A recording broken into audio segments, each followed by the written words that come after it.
Hello, everyone, and greetings from Order of the Grid. We are back with yet another best episode where we connect with the people who make difference in the society, stand out, and are a source of inspiration to us all. My name is Prathamesh Masurkar. Today, we are having a special guest with us, Mr. Karsan Ghavri, who is a veteran India cricket all-rounder. He has also represented in the Indian national team for the 1975 and 1979 World Cup. Hello, sir. How are you? I'm very well. How are you doing, buddy? All good, sir. Plus, thank you for taking your time as well. No worries. Anytime you're always welcome. Yeah. Okay, well, let's get started. Okay, so can you talk about your young early days?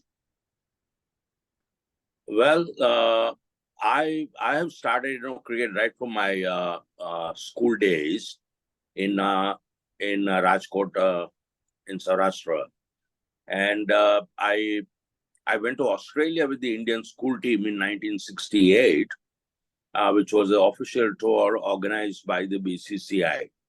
And, since, my performance were very good in Australia as a schoolboy, as soon as I returned from Australia, I was inducted into the Ranji Trophy team for Saurashtra immediately. And 69-70, I started playing Ranji Trophy for Saurashtra. Then 1970 June, I migrated, to Mumbai. And since then, I've been living in Mumbai forever. I mean, Mumbai is my karma bhumi. And of course, Saurashtra, Rajkot is my janma bhumi. But Mumbai has given me everything.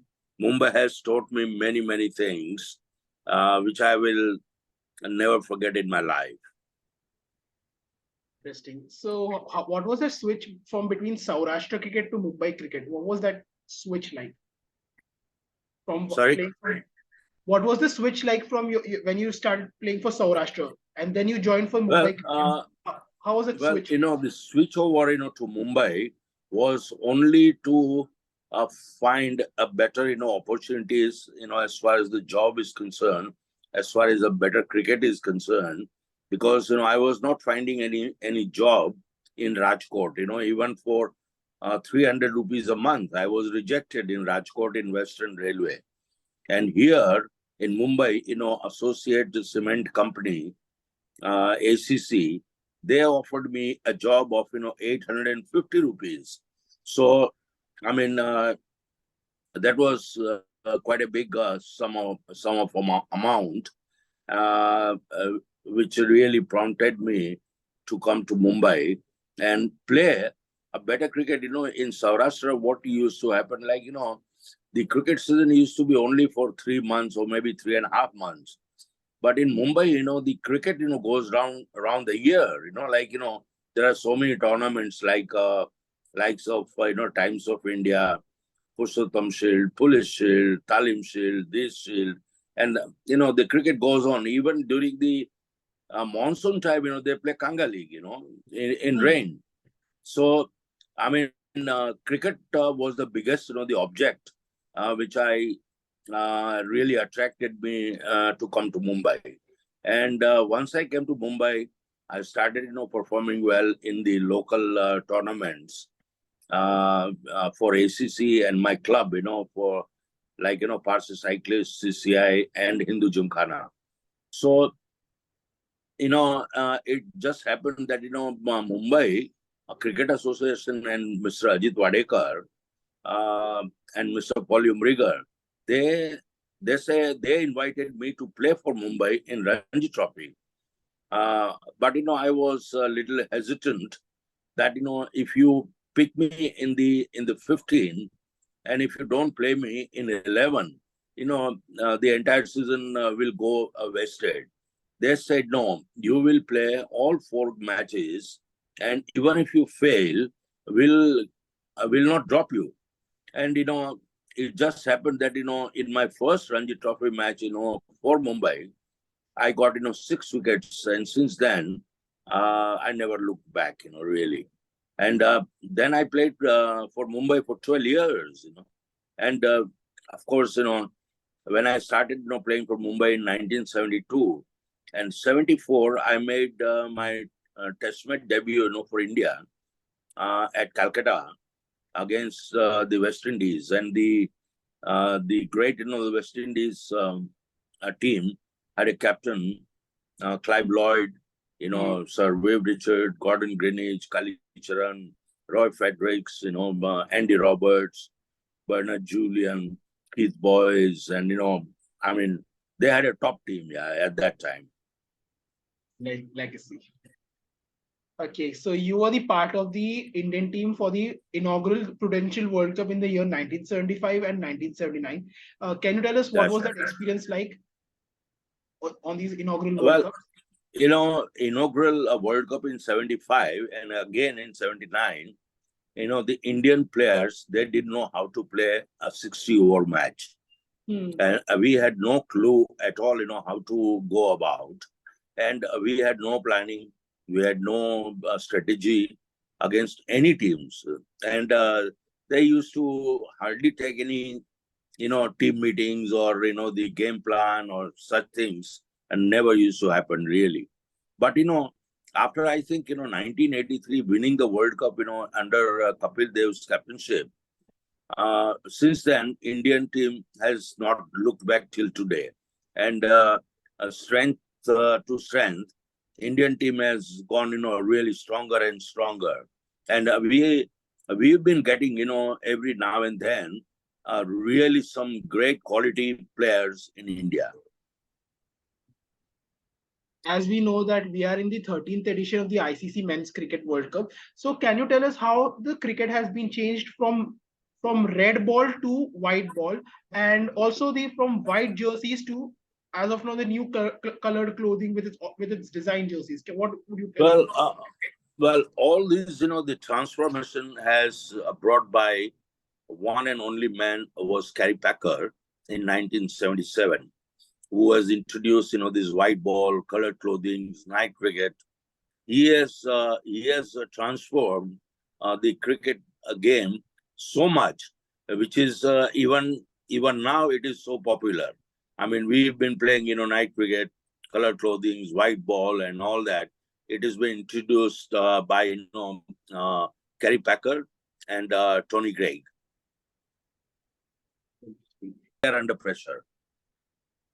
Nowadays, if you will see, the associate nations have also been a big challenging also. Now in the World Cup qualifiers, Netherlands have defeated West Indies also during the tournament, and even in the last year, the T20 World Cup, they have made major upsets, like they defeated South Africa, they defeated Zimbabwe, and they made just a close, just a narrow defeat against Sri Lanka. That was in the Super 12. So what do you think about the associate nations who can develop, and what would be their chances in the future?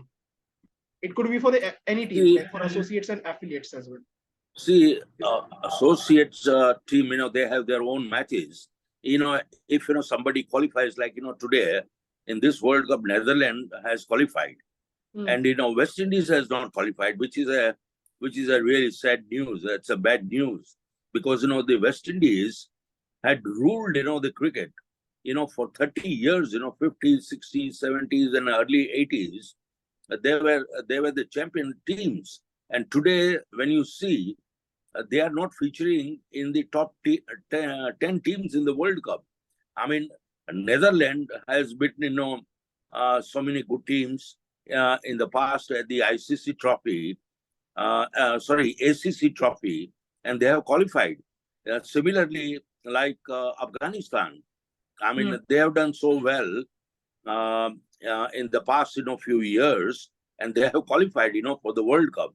So it's a good sign, like the new teams are coming up and playing in the big events like a World Cup, which is a good sign. Earlier it was only the 8 teams. Now we have 10 teams, and you never know.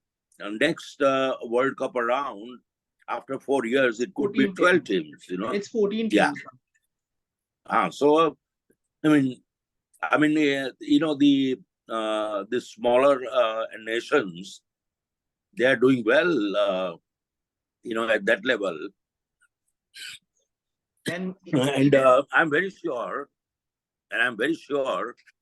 But to participate, teams like Netherlands, all playing against India or Pakistan or South Africa or Australia, it's a tough task for them. But it's a great learning experience for them. And even if you will see now in the Asian Games, Mongolia had played their first ever tournament, and then but they narrowly didn't went to the next round. But they got an experience of playing against Nepal and Maldives as well, and even Japan Yeah. also in the if you do, in the there was the 2024 T20 World Cup qualifiers, which is still going on, and that was the East Asian Pacific qualifiers. So majority the Papua New Guinea have qualified, but Japan had made a very good performances during the tournament. And even I just thought to myself, like, Japan can go to this World Cup and then they can learn and they can get a lot of exposures. As you so most of these Japanese players are like basically from Australia, New Zealand, basically they have, and most of them are Yes. Japanese. Yes. So next time around in the World Cup, don't be surprised, if the China or a Japan qualify, for the World Cup, because they are also trying their best. They have already started, playing cricket in their own countries and playing against so many other countries like Australia or Singapore or Hong Kong or many smaller countries, and they are coming up well. So more the merrier. Hopefully we have 12 to 14 teams next time round in the World Cup. Interesting. Okay, so what is the difference between red ball cricket and the white ball and the red ball cricket in the test? Which is the more difficult, do you think? Well, red ball cricket is definitely is difficult because when you talk about the 5-day game, that is red ball cricket, and when you talk about white ball cricket, is only 50 over or maybe 20-20, and see, white ball cricket is such that once the new ball, I mean, it's when the ball is new, it moves around here and there, for maybe 5 or 6 or 10 overs. But red ball can move once the ball is looked after. It can move after even the 40th over or maybe 50th over. Yeah, it's all depends. And red ball cricket is definitely difficult. So you were the first fast bowler to get 100 wickets from your 100 wickets, if I'm not wrong, and only the 8 wickets which was with the spin bowling. So tell us about your best bowling figures. Well, as far as my best bowling figure was 5-4, 35 against England at Wankhede Stadium in 1976-77. At home at Wankhede. And can you talk about the most famous of your 1981 Australia tour, and including one of the best wicket of when it was against Greg Chappell, if I'm. That's right. I mean, everybody remembers that particular wicket, and even I do remember that. And I think that was my best test wickets in my career. And who was the most challenging batsman that you faced in your career? Well, it could be like Viv Richards or Jeffrey Boycott or like Alvin Karicharan or Gordon Greenwich or Viv Richards. They are the hard nuts to crack, really, because once they get going, they can massacre you. Okay, so tell us about you and Kapil Dev's bowling combination of wicket of the Greg Chappell on the first ball at the MCG. Well, I had a great partnership with Kapil Dev. We played almost more than 25 test matches on the trot together, but we never allowed any team, any country to score opening 100-run partnership, and that record still is staying there at the record book. But see, records are to be broken. Someday it will be definitely will break by somebody, but till today, Kapil was a great, athlete, great all-rounder, a great cricketer, and we had a very healthy, a competition, between two of us. If Kapil takes 2 wickets, I wanted to take 3 wickets. If I take 2 wickets, Kapil wanted to take 3 wickets. So that kind of a healthy competition was always there, and that really helped both of us and the team, of course. And that's how it goes, really. So after your cricket career, you started coaching as well. So you have coached many teams like Mumbai, Tripura, Bengal, and you Yes, were also part of the Saurashtra team of the winning Ranji team also. Can you tell yes, us what was yes. that best experience winning their first maiden title in the Ranji Trophy? Well, see, boss, playing and coaching is two different things. Okay, once the team enters the bound on the pitch, you as a coach, you can't do anything. Everything has to be handled by the captain. And whatever you decide in your team meetings, or whatever the game plan you make, it has to be executed by the captain and the players. But every break, lunch break or a tea break, we always have a small a meet, in the dressing room, in the changing room. And we have to plan, plan A, B, or C. Supposing the plan A is successful, then the team goes on. Supposing the plan A doesn't work, then you have to switch to plan B, and plan B doesn't work, then you switch to plan C. So somewhere along the line, it's always a captain's mind, on the field, how he changes the bowling changes, field placement, all these things, really matters. Yeah. So how was that experience like? Though I'm saying that again, but you had been the coach of the Saurashtra team. What was that feel that when you lift as a coach that you lifted the trophy? Well, Saurashtra team, they have very talented cricketers, though they don't have a big names, like Mumbai, but they are very effective players. Like they had only 2 players who played international cricket, like Cheteshwar Pujara and Jaidev Unadkar. These are the only 2 guys. The rest of them, they are all only played for Saurashtra, but they're very effective guys, and they're very committed players. And see, Bombay had all the stars, in their ranked. Like when I was the coach of Mumbai team, we had Sachin Tendulkar, Kamli, Salil Ankola, Sanjay Manjrekar, Ravi Shastri. They're all star players. But Saurashtra never had any stars. Only Pujara was the only star, and that too, Pujara never played the entire season. He probably he played only 1 or 2 matches, important games. Like when we reached the semi-final and the final in the Ranji Trophy in 2019, he played only the final. I mean, before that, he was away in New Zealand with the India team, so he could not play, for Saurashtra. But in the final, he was available and he played. Okay, so while during your coaching assignment, you came across with a one young lad in Punjab. So can you tell us something about this young man who is currently in the Indian cricket team? And can you elaborate on his? What can you elaborate on it? Well, we had a camp, at Mohali in Chandigarh for fast bowlers, and I was handling that camp. And one day, when we were practicing, it rained quite heavily. So the practice we had to stop, practicing. And I and my, my